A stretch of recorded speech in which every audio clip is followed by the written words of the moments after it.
Party তো এর পরে প্রত্যেকটা ইলেকশন করেছে এবং স্বৈরতন্ত্রে এটা তো কোনো ইলেকশন ছিল না, আমরা ওটাকে কোনো ইলেকশনই মনে করি না। এটা একটা লোক দেখানো ইলেকশন ছিল। ইয়েটা ছিল রাত্রের, প্রথমটা ছিল প্রতিদ্বন্দ্বিতাহীন, পরেরটা ছিল রাত্রের নির্বাচন, তারপরটা ছিল ডামি নির্বাচন। জাতীয় পার্টির মাধ্যমে তাদের আসার সম্ভাবনা আছে। তারা এমনও করতে পারে যে জাতীয় পার্টির মাধ্যমে আওয়ামী লীগের কিছু ভোটার হয়তো জাতীয় পার্টিকে দিতে পারে এবং জাতীয় পার্টি হয়তো প্রধান বিরোধী দলও হয়ে যেতে, তাকে তো রক্ষা করেই নেই, নিরাপত্তা তো দেয়ই নেই।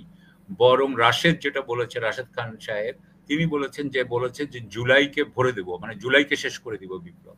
তো তার এটা একটা অনেক বড় ষড়যন্ত্র হচ্ছে। শেখ হাসিনার বিরুদ্ধেই বিদ্রোহ দিয়ে আমার জীবনের শেষ অংশটা বা লাস্ট 15 থেকে এটা নিয়েই আমার জীবনটা চলতেছে। সুতরাং আমি এটা অন্যভাবে দেখি, আমি অ্যাক্টিভিজম করি অন্যভাবে দেখি। আমার এখন মনে পড়তেছে 2014 সালে সুজাতা সিং যখন আসে, যখন 14 সালে যখন শেখ হাসিনা একা নিজে কেয়ারটেকারের সিস্টেম উঠিয়ে দেয়, তখন বিএনপি কিন্তু যখন বলে যে তারা নির্বাচন করবে না, তখন এরশাদ সাহেবও কিন্তু নির্বাচন করতে রাজি হন নাই। এবং সেই সময় সুজাতা সিং আসেন, সেই এক্স ফরেন সেক্রেটারি, এবং তারপরে উনাকে জেনারেল এরশাদকে জোর করে নিয়ে যাওয়া হয়, আমার যতদূর মনে পড়ে সিএমএইচে রাখা হয়, এবং তারপরে উনাদের জাতীয় পার্টি নির্বাচন করে 154টা সিট আপনার কন্টেস্ট ছাড়াই, প্রতিদ্বন্দ্বিতা ছাড়াই ডিক্লেয়ার হয়ে যায়। এইভাবেই কিন্তু শেখ হাসিনার যে স্বৈরতান্ত্রিক যে শাসন, এটা শুরু। আজকে বা গতকালকে আব্দুল্লাহ আল মামুন সাহেব বাংলাদেশে একটা সাক্ষ্য দিয়েছেন, সেখানে তিনি বলেছেন যে 2014 পরে কিভাবে শেখ হাসিনার ক্ষমতা অনেক বেড়ে গেল এবং কিভাবে 2018-তে আরো এন্ড অল দ্যাট। তো আমি মনে করি যে যেটা আমি মনে করি না, সবাই মনে করে যে জাতীয় পার্টি সেই সময় যখন এটা সুজাতা সিং বা ভারত যখন জাতীয় পার্টিকে আনে এবং এনে বসিয়ে দেয় অপোজিশন করে, কারণ জাতীয় পার্টি ছাড়া তখন বাংলাদেশে আওয়ামী লীগের ওই 2014 যে একতরফা ইলেকশন, এটা কোনো মতেই হালাল হতো না। এরপরে জাতীয় পার্টি তো এরপরে প্রত্যেকটা ইলেকশন করেছে এবং স্বৈরতন্ত্রে এটা তো কোনো ইলেকশন ছিল না, আমরা ওটাকে কোনো ইলেকশনই মনে করি না। এটা একটা লোক দেখানো ইলেকশন ছিল। ইয়েটা ছিল রাত্রের, প্রথমটা ছিল প্রতিদ্বন্দ্বিতাহীন, পরেরটা ছিল রাত্রের নির্বাচন, তারপরটা ছিল ডামি নির্বাচন। এবং এখানে আরো একটা হচ্ছে যে সেই সময় অনেক গুজব বলেন বা যাই বলেন, রওশন এরশাদ কি করেছেন, তার সাথে শেখ হাসিনার কি কি ডিল হয়েছিল সেটা নিয়ে কথা ছিল, টাকা পয়সার কি হ্যান্ডওভার হস্তান্তর হয়েছে সেগুলো নিয়ে কথা ছিল। এমনকি 5ই আগস্টের পরে বোধহয় রওশন এরশাদের বাড়িও বোধহয় ময়মনসিংহ, আমি যদি ভুল না করে থাকি, তাহলে সেটাতেও বোধহয় জনগণ আক্রমণ করেছিল। এখন আর রওশন এরশাদকে দেখা যাচ্ছে না। এনিওয়ে, সো এরপরে আমরা এই যে 2024-এর যে ইলেকশন, সেই ইলেকশনের আগে আমাদের এই জাতীয় পার্টির যিনি গোলাম কাদের সাহেব চেয়ারম্যান, উনি কিন্তু ভারত গেলেন। ভারত থেকে উনি আসলেন, এসে উনি বললেন, এই কথাটা তো উনার গায়ে লেগে গেছে, যে উনি বললেন যে আমি ভারতের পারমিশন ছাড়া কথা বলতে পারবো না। আমরা যারা এখানে শেখ হাসিনার বিরুদ্ধে এই বিদ্রোহ করেছি, বাংলাদেশে বসে থেকে করেছি, অনেকে বাইরে যেয়ে করেছে, আপনি বাইরে যেও করেছেন, আমরা যারা করেছি, আমরা মনে করি আমাদের এখন সবচেয়ে বড় ভয় হচ্ছে গিয়ে যে আওয়ামী লীগ আবার ফেরত আসবে এবং ভারত এইখানে আমাদের উপরে আবারও আমাদের এটার মধ্যে ঢুকবে।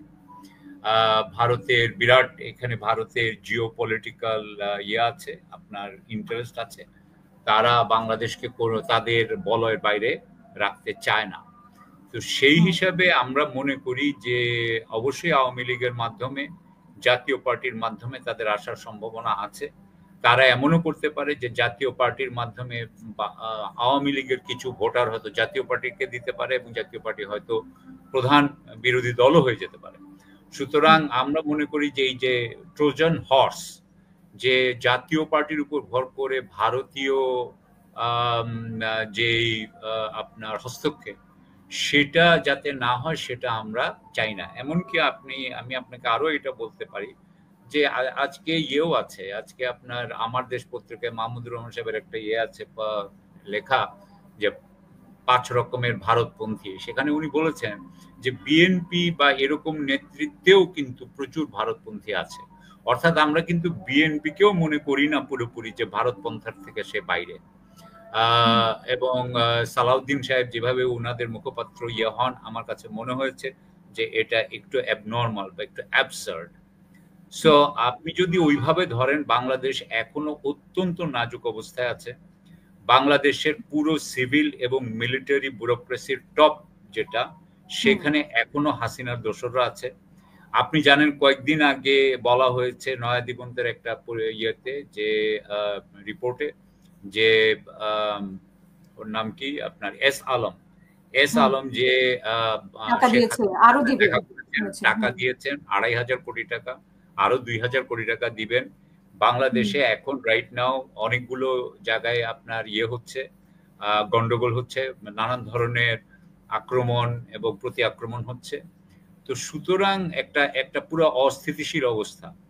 সেই অবস্থায় আপনিও আজকের ইয়ে করেছেন যে চতুর্দিকে ষড়যন্ত্র। সেই সময় আমরা মনে করি যে আমরা মনে করি, যারা অ্যাক্টিভিজমে কেউ কেউ মনে করে আমাদের তো কোনো ইয়ে নাই, রাজনৈতিক কোনো স্বার্থ নাই, কিন্তু দেশের স্বার্থ বা জনগণের স্বার্থে আমি যদি মনে করি যে ভারতের কোনো মতেই আমাদের দেশের ভিতরে নাক গলানোর কোনো চান্স থাকা উচিত না, সুযোগ থাকা উচিত না, তাহলে আমরা তো জাতীয় পার্টিকে অন্তত আগামী কিছুদিন ধরে, আগামী কয়েক বছর ধরে আমরা অ্যাটলিস্ট বাংলাদেশ যতক্ষণ না একটা শক্ত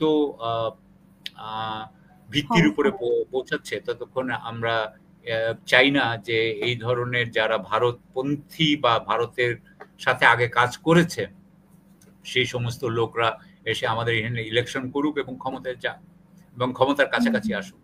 এই জন্য আমরা দেখতে পাচ্ছি যে যেই মুহূর্তে জাতীয় পার্টির বিরুদ্ধে নুরুল হক নূর এটা করেছে, সাথে সাথে তারপরে আমরা কিন্তু জাতীয় পার্টির পক্ষ থেকে ওই যেরকম ভাবে আক্রমণ দেখলাম, প্রতি আক্রমণ, সেটাও কিন্তু খুব আশ্চর্যজনক মনে হয়েছে। এর সাথে সেনা প্রধানেরও কিন্তু একটা আমরা দেখি যে সেনা প্রধান যেভাবে তার পুলিশ এবং তার আর্মি এবং পুলিশ একসাথে যেভাবে নুরুল হক নুরুকে আপনার ইয়ে তো করেই নাই, বরং মানে তাকে তো রক্ষা করেই নাই, নিরাপত্তা তো দেয়ই নেই, বরং যেটা বলেছে রাশেদ খান সাহেব, তিনি বলেছেন যে জুলাইকে ভরে দেব, মানে জুলাইকে শেষ করে দিব বিপ্লব।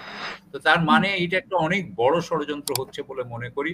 সেই অবস্থায় যেহেতু এখন এই অবস্থায় জাতীয় পার্টিকে একেবারে ক্লিন চিট দেওয়া, আমার মনে হয় যে এটা